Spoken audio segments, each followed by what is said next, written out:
Alright, I could sit here for hours and talk about anything. Most of what I say may be junk speech, something that sounds ridiculous or pointless to say, because I like to ramble. I like to say various things of no specific sense. I enjoy talking. Sometimes talking can keep you out of your own head. And today, in the Nexus, I want to talk about something more specific. Like a topic, not like an ideology or a concept or something like of that nature. What I'm gonna talk about is a show. I have no enemies. Alright, yeah, that's right. I'm talking about VINLAND SAGA. So, I shouldn't be, because I haven't been caught up on the show. I don't even know if I'm past episode 14 right now, but I want to give you my impression so far. I love the show, pretty much. Normally, I would have shaved, but no. I think I look far better usually without facial hair, but it makes me feel like a Viking or something like that. So VINLAND SAGA has kind of inspired me to keep my facial hair for a little while. Oh, that being said, sorry for the VINLAND SAGA has, at least as of now, fantastic characters. We get to see okay, spoiler warnings for at least the first season. I'm not done with the first season, so it won't spoil everything in the first season, but this is gonna have spoilers, so spoiler warning. Thor's the father, I think they call him the troll of Yorm, or the giant of... I'm a little hazy on it right now, but he is perhaps my favorite character.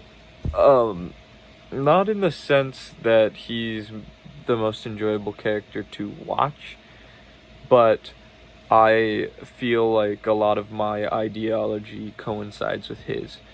Each of these characters so far has seemed to have, not each of them, but many of the characters, especially the more important ones, such as Askeladd, I believe his name is, and, you know, the older guy with the mustache, whose name I can't remember, but he swears he'll go find Thorfinn. The one who's telling the story in the beginning, who tells the story about Vinland, he kind of foreshadows this place. Foreshadowing, I don't know, because I don't know if they get there or not. But it does seem that he has gone to this place, right? So, and that place does seem to be real. Vinland, I'm not actually sure. I don't know if it's part of the I'm pretty sure it's part of the US. I think it's kind of based around that historical idea that the Vikings came to the US, because he has I believe it's a Native American, some sort of headdress, and he uses that as evidence in the first episode to show that he's been there. But he is also very interesting to me. But let me start with Askeladd.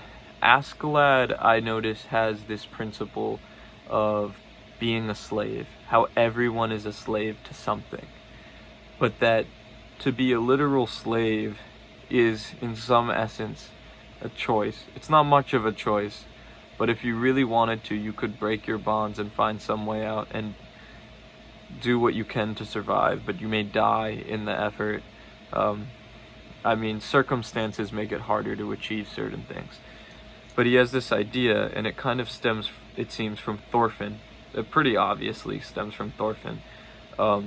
That Thorfinn is a slave to Askeladd, but not because Askeladd has any sort of real control over him, because Thorfinn could leave at any time.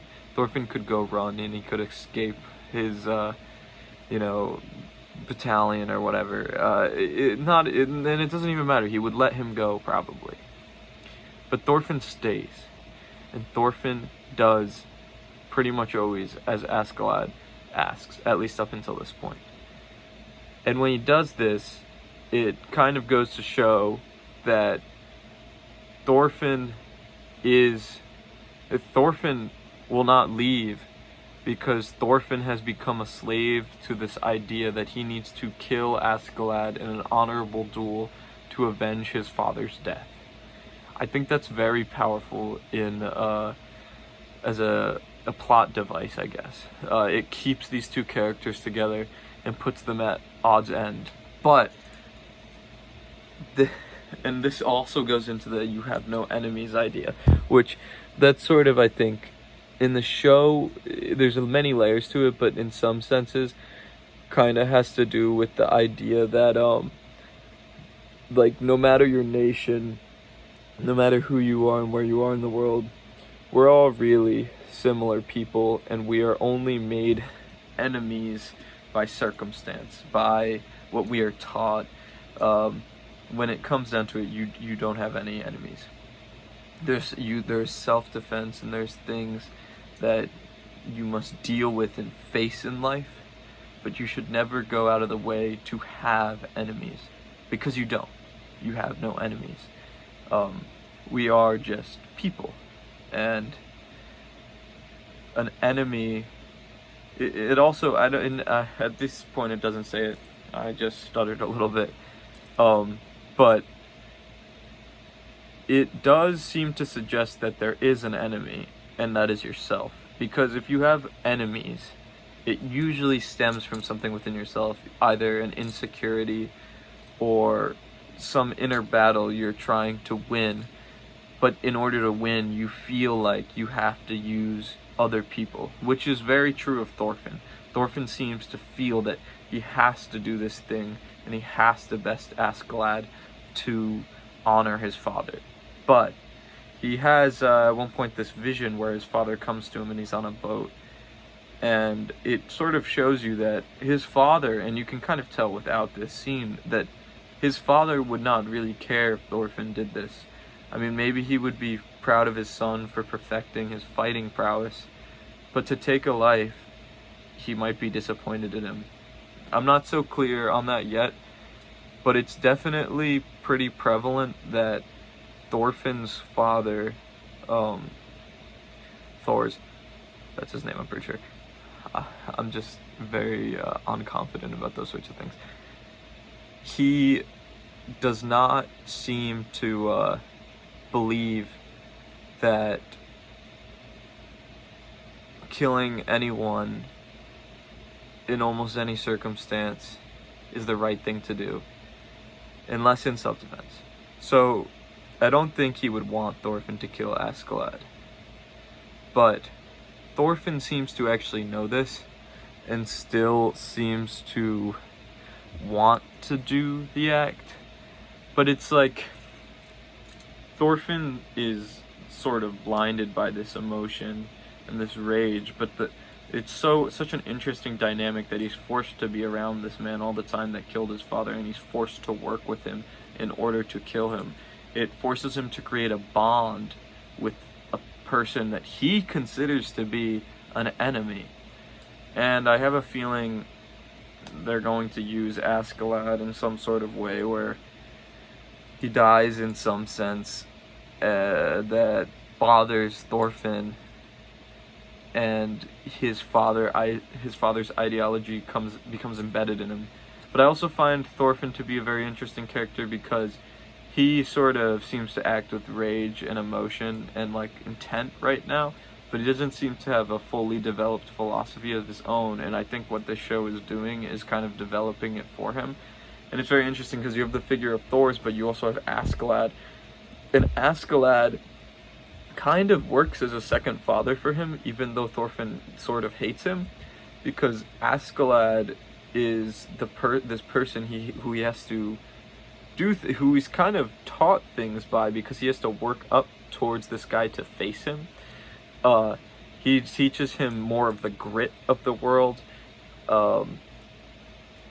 and kind of imparts his own doctrine, like beliefs, into Thorfinn indirectly, and I don't even know if Thorfinn realizes it, but it's clearly there and true. So it's very interesting. So what I'm gonna have a rating system, probably 1 through 10, when I do these sorts of things. We're gonna do 1 through 10 with decimal points. So like a 6.2 is a 62. And I would like to say, I have a tendency, like, if I like something even a little, it's over a 5. 5 is not average. 5 is huge, but on this scale, 5, right? 5 is average, but I like to think of things as being so unique very often that most things are not average. Unless I dislike something, it's going to be a 5 or below. But if I like something, it's really going to be a 6 or up. So 6, think of it a little bit more like grades. Like 7 out of 10, that's like a C. So, you know, it's sort of like something you have to work up to. Like a 6 out of 10, like, I consider that alright. Like, I kind of enjoyed it, but that's a D. It's not the best grade, it's close to failing. A 5 out of 10, it's average, but it's failing. So what I'm going to give Vinland Saga, based on like 3/4, maybe not even, of the first season, it's probably around 3/4 that I've seen of the first season, and I gotta get going on the second, and I might come back and make a revamp of this video. But what I'm gonna give, I'm really enjoying it, and I don't give 10 out of 10s. I wouldn't say it's a 10 out of 10 anyways. Like, I have things that I really love. Lord of the Rings, I love Lord of the Rings. It's my favorite film and book series, trilogy, or parts, because it's technically one work split into 3 different parts. So what do we give it? You know, it's got great characters, generally speaking, good animation. I do feel like sometimes I am noticing that, and I don't watch a lot of anime, so I'm not the best judge of it. I've definitely watched some, like, I've watched like probably a little more than 5 full animes, but when we look at it, I do notice sometimes when I'm watching it, I don't know why, I notice when there's like really still shots where there's talking, but you're towards the back of the characters, and that sort of like it kind of breaks down the barrier where I'm like, oh, this is an animation, but it's not really much of a problem, and I don't very often notice it. And it does kind of have this systematic, the plot's not systematic, but, you know, it is a lot of fun. It makes sense for the world. There's lots of action, lots of fighting, which I love. Some people might not like that as much. I can't really even think of anything that brings it down. The only thing I can say is there's, since the plot feels a little bit more localized, we're not getting this greater grand worldly scheme. Its level of grandeur is going to be like kind of contained to a certain extent, but that's okay. It's meant to be like that. But I do get this impression that it is very good, but there's a chance it could have been done just slightly better. And there's also the chance that it could get even much better. I don't know what's to come. It may end up being just fantastic. I'm not sure, but I'm going to go ahead and I'm going to plug this in. I'm going to give it a 9.1. A 91. That's like an A-. Super solid. I do not give out 9s very often. You might see a handful of 8s. I like 8's my favorite number. Infinity, you know, crazy number. I do give 8s, but a 9 from me is pretty hard to come by. And I'm pretty selective with what I watch now. So when I watch something, I'm usually watching something that I think I'm gonna like. And in this case, I did. Because if I watch something and it doesn't really catch me, I stop watching it. I abandon it. I don't like to take chances on things very often that don't seem too promising, especially if there's a level of investment involved. So 9.1 from me right now. That could change, it could get worse, it could get better based on how it goes. But from where I am, that's a 9.1 on my scale. So thank you. This video was filmed in two perspectives, phone and computer. So there's gonna be 2 uploads. I don't know why I did that. Thought it was kind of interesting, and I'm gonna attempt to end these at the same time. So thank you for returning to the Nexus. Today's mental crusade was an exploration of what I have watched so far of the show Vinland Saga, the anime. On Netflix is where I'm watching it. I don't know if it's available in other places. Probably is. And it's great, and I suggest you watch it. Especially if you subscribe to that kind of aesthetic and you like, not even like anime, but if you like Viking shows and you like principled characters, I suggest it. So, thank you. And I'll see you.